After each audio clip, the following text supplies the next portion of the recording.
ఎవరినైనా దేనికోసమైనా తెలుసా అని అడగాల్సి వచ్చినప్పుడు హిందీలో పతా హే క్యా అని అడగాలి.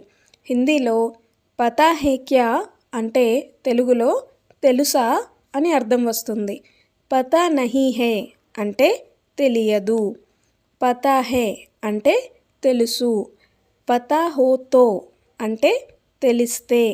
దీన్ని సెంటెన్సెస్లో ఎలా యూస్ చేయొచ్చు అంటే, ఫర్ ఎగ్జాంపుల్, నీకు ఈ ప్రశ్నకు జవాబు తెలిస్తే నాకు చెప్పు. దీన్ని హిందీలో ఎలా చెప్పొచ్చు అంటే, తుమ్కో ఇస్ ప్రశ్న కా జవాబ్ పతా హో తో ముझे बताओ. నెక్స్ట్ వన్, పతా కర్నే కే లియే అంటే తెలుసుకోవడం కోసం. హిందీలో పతా కర్ కే అంటే తెలుగులో తెలుసుకొని అని అర్థం వస్తుంది.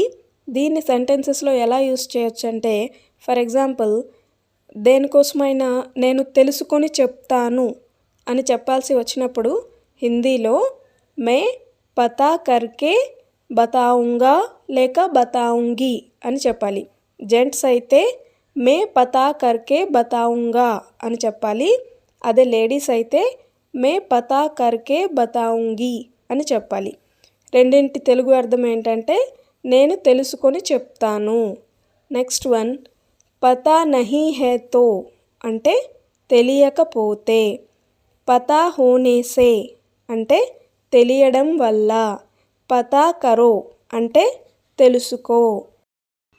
ఇప్పుడు కొన్ని సెంటెన్సెస్ చూద్దాం. ఫస్ట్ వన్, తుమ్కో ఇస్ ఘర్ కా అడ్రస్ పతా హే క్యా అంటే నీకు ఈ ఇంటి అడ్రస్ తెలుసా.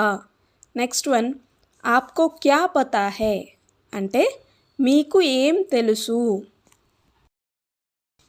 నెక్స్ట్ సెంటెన్స్, డాక్టర్ కబ్ ఆయేంగే పతా హే క్యా అంటే డాక్టర్ ఎప్పుడు వస్తారో తెలుసా అని అర్థం వస్తుంది. నెక్స్ట్ వన్, పతా కర్కే బతాऊंगा లేక బతాऊंगी. జెంట్స్ అయితే పతా కర్కే బతాऊंगा అని చెప్పాలి.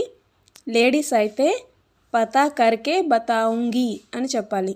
దీని తెలుగు అర్థం మీరు కామెంట్ చేయండి. Thank you. Please like, share and subscribe.